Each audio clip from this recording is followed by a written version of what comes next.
Welcome to Beyond the Press Release, a production of Agoracom, in which we take the time to speak with small cap executives after they put out important news. Guys, for those of you who are tuning in, who are believers in the green energy future, renewable energy, clean energy, and all of that, you're going to love this interview because you may not know this, but silicon is the second most abundant element on the planet. A lot of us know that from high school.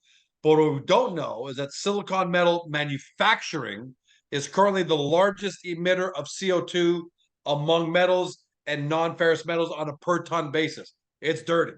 The demand for silicon is projected to surpass 3.8 million tons, $15 billion by 2025. And by 2030, an additional $15 billion from silicon-based anode material demand. However, the problem with that, the conventional silicon manufacturing process is expensive, it's energy intensive, and that's because it was invented in 1899, over 120 years ago. It's still utilized today.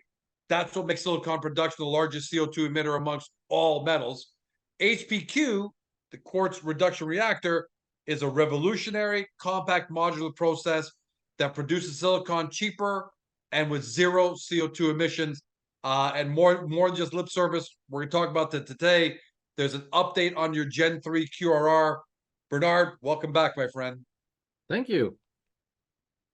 Hey, investors have been waiting for this since August 9th, when I was in Greece. We're talking Greece, and you hit 3N, 99.96% purity.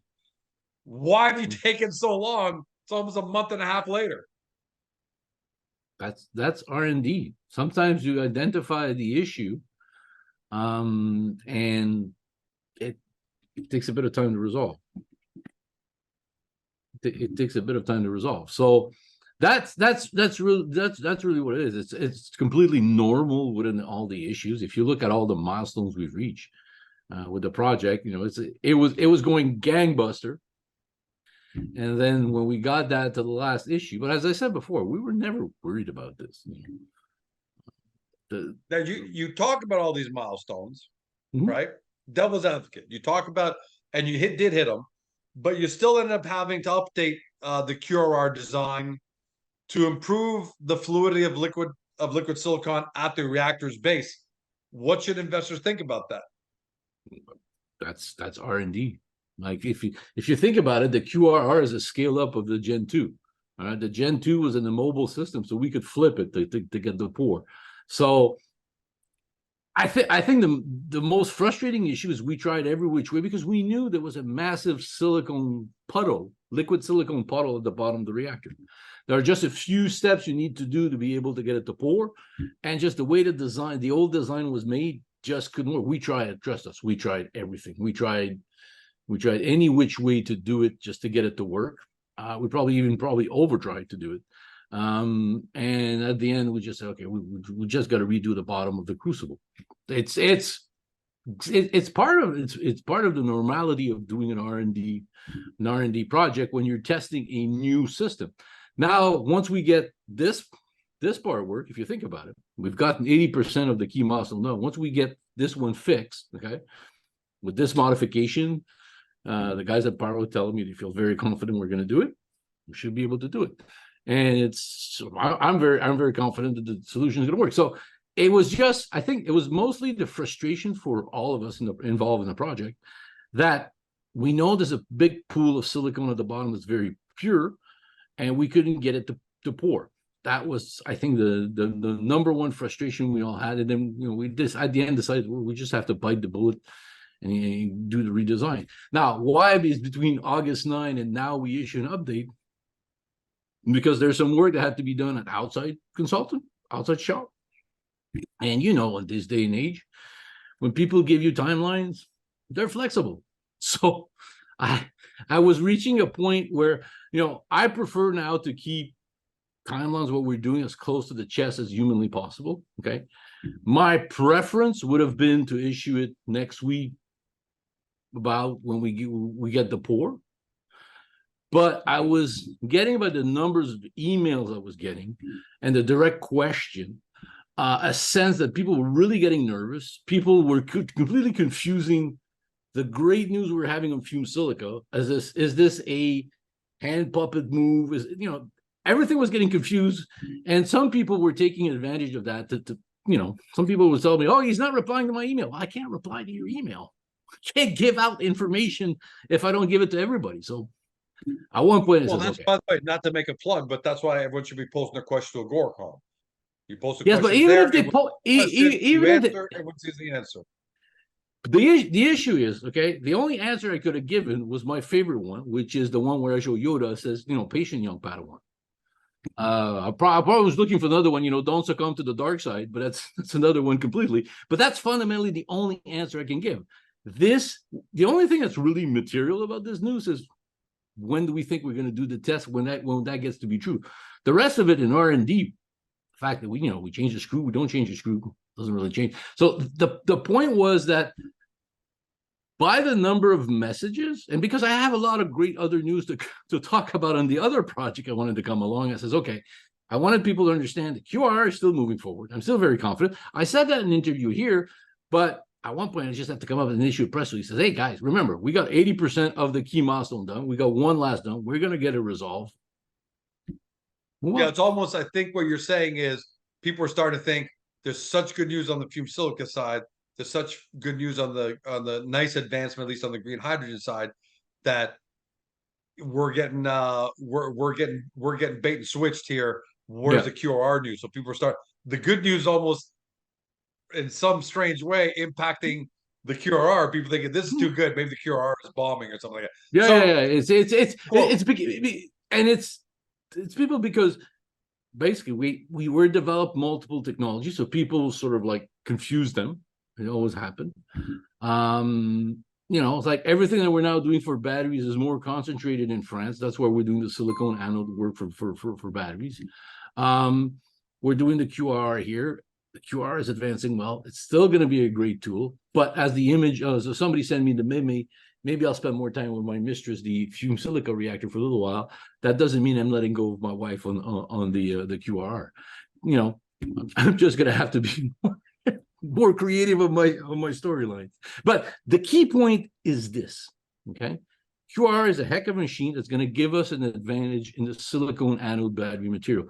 What advantage is that? Is because, you know, from the discussion I'm having with battery manufacturers, I'm starting to really understand where one of the statements I've been making, which is our advantage is to be able to make tailor-made material, is really going to become key. Because, you know, just today there's a massive $1 billion investment to build a battery plant in Quebec. All right. Well, these battery plants make a battery, okay, that are being used by car manufacturers. You can't really change any pieces of that battery at any time. They want consistency. So one of the issues with silicone for batteries is that the feedstock is sort of inconsistent in the sense that it comes from one batch here, one batch there, one process there, one batch there. You know, it's all mixed and matched. We're going to be the only one that can truly offer complete vertical integration, cost control, and those issues. So every one of those boxes are moving forward. So we feel very comfortable where it's moving forward. But, you know, people... And are you having, I'm going to ask you, I don't know if you can answer, but are you having those kinds of conversations with stakeholders in the industry, whether it might be car manufacturers or battery makers, and they agree with that same conclusion there? They agree that that's, if you can do that, that is a game changer. That is a real big revolution here. Well, what I can say is, yes, we're having those discussions, but we're probably having those discussions with people that are the next generation startup of doing this, which are, you know, still decent sized company with decent sized projects. And one of the key points they're saying is right now there's two issues: cost and consistency. But consistency is more important than cost for them right now. And consistency can only be done if once you have approved a process to make the SiOx silicon oxide material that they're going to use in batteries, right? And then basically log that process. Now, if I'm building a gigafactory that's only going to need, let's say, 2,000 tons per year of silicone material to do it, And my supplier does 500,000 tons a year. My supply is not going to be the same. There's going to be a bit differentiation to it. So it's going to be more complicated for the major. Basically, the range of error is going to be bigger than for us. Not the range of error, but the range of off spec material. Yeah. I want to go to that, but I want to just come back to today for a second. Your quote says, according to the plan, with the upgraded Gen 3 QR crucible back at the plant, we can anticipate that a successful silicon pour is within our reach. And you define within our reach earlier by saying the modified crucible will be delivered to the test facility this week, and if all goes according to plan, should be completed the following week. So if all goes according to plan, is there a big variance there where 1 week could turn into 5, or are you, when you say you're within reach, you're pretty comfortable now? Like, define, if you don't mind, if all goes according to plan. I will define as follows. Okay, as per the timeline of the discussion we had, if I had written this press release the first time we were close to these moments, okay, I would have had to swallow my pride multiple times. So I really, really, really made sure that we were there. So that's probably one of the reasons why I stayed silent so long, is because I've sort of learned from experience that, until the fat lady sink hasn't sung. And well, your fat lady isn't sung yet, but I'm assuming the fat lady's warming up. Well, I mean, the fat lady, short of her having a heart attack, you're expecting her to sing next week. That's the bottom line. Yes. Like the last thing is bring the crucible back in, because the crucible was designed to be taken out and be improved and be reworked on. There's nothing special about just putting back the crucible. It's just getting it ready and to operate at high temperature. You people have to realize that we're working with a process that's very, very high temperature. So in the two quotes, you also said with the upgraded crucible back to plant, but in the other quote you said will be delivered to the testing facility this week. So is it back to plant, or is it still being delivered? No, it's what we said in the press release, it will be delivered this week. All right. Perfect. That's well. Look, since we're having this update because some shareholders are concerned about it, I figure let's nail this down. But it sounds like you're not putting your foot in your mouth. You've got a high level of confidence. So I'm going to say that you're defining if all goes according to plan as long as the facility doesn't get hit by a tornado or some act of God, you're pretty much there. Don't jinx something us. Really drastic has to go wrong, it sounds like. Don't jinx us. Don't jinx us. I've become very superstitious with those type of things. But it's, how can I say this? It's the funny part of the R&D. If you look at the QRR process, okay, we hit the milestone. We were going well at the beginning, and then we hit that issue. Okay. If you take it in reverse, so basically it looks like it took longer than possible. If you take a look in reverse and look at the fume silica reactor situation, okay, our goal or objective was to make commercial grade material once we were at the pilot plant, right? But we made the commercial grade material when we were at lab scale. Because, there's some issues we thought we couldn't resolve at lab scale. We had to go bigger. That's how our R&D is. Sometimes it falls to your advantage. Most often it falls to your disadvantage. But that one, the fume silica, so and that's why that's why you're going to hear a lot more about fume silica lately, because in an interesting way, the QRR is going to be great within our silicone anode work that we're doing. Okay, it's going to be very important. But the fume silica, in my mind, has a much clearer path to commercialization / monetization. Very, very clear. I think faster than people can even envision. So that's moving faster. And that's why we build HPQ this way. That's why we have different projects. If you go take a look at the hydrogen discussion, without getting into too much ado, we talked about this on 2 days ago. So my guys made presentation, and we're already getting asked, okay, when can we have a model that we can start selling? Because it's not the same process to do all those issues. So things are starting to move much faster. So So stay tuned. It's going to be really exciting. Okay, on that note, because at first I said, let's go back to today. Now I want to look at big picture. Quote, our technology has the potential to transform a century-old industry process known for its significant CO2 emissions into an efficient, scalable, and low carbon manufacturing process. So looking forward as much as we can. What's the promising aspect of QRR? What's the, you know, where do you see it? Because it seems like it's so close that where do you see its biggest impact as you develop it? I think the biggest impact is going to be our ability to have a system that's going to be scalable at smaller scale.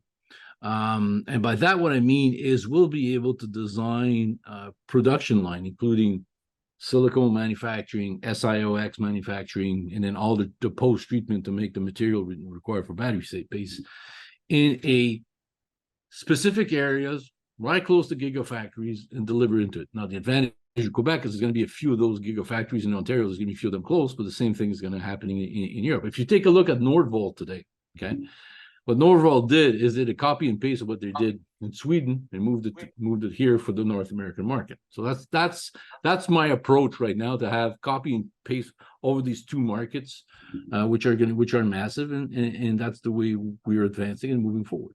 So QRR is on the right track for it. Now we just have to keep working on the value added part of the material. It's Thursday today. Last time I had you on was Tuesday, and I said, "Hey, hopefully I have you back in a couple of weeks with more." And here it is, a couple of days later. So, am I going to have you back on tomorrow? Or am I going to get a phone call tonight that says, "George, I need time tomorrow"? Friday would not be a good news to issue news. Friday is not a good news for news unless it's really big, unless it's real material. You got to put it out. All right, so we're not. But tongue in cheek aside, I love the fact that we're doing these every couple of weeks now. Even when I'm on vacation, I think that's great. I love seeing you. I love talk to you. Hopefully, I'm going to see you back next week. No comment. All right, buddy. Thanks for joining us. And thanks for the update. I think that that addresses a lot of people's concerns. Like I said, paradoxically, you're talking about fume silica, green hydrogen, and people think, hold on, these are going so well, and we forget about QRR. What's going on? Yeah. I'm here for the QRR, and now we got it. So when that happens, are we going to see maybe like a nice video? What are we going to see something so everyone can really, enjoy it together? We hope to have a video made.